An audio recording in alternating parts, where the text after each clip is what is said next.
ફક્ત બાળકો માટે. શું તમારું બાળક પણ સાંભળતું નથી?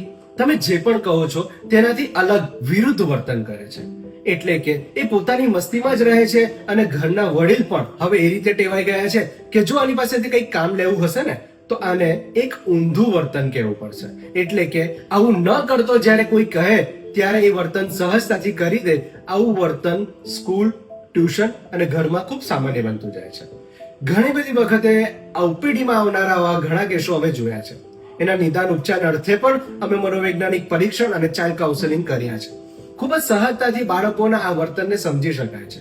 પેરેન્ટ્સ તરીકે ઘણી બધી વખતે ભૂલ થતી હોય છે જ્યાં બાળકને મારવામાં આવે છે, સમજાવવામાં નથી આવતું, એ શું ફીલ કરે છે, એ રજૂઆત ખોટી છે, આ બાબતોને રોલ પ્લે કરવામાં નથી આવતું.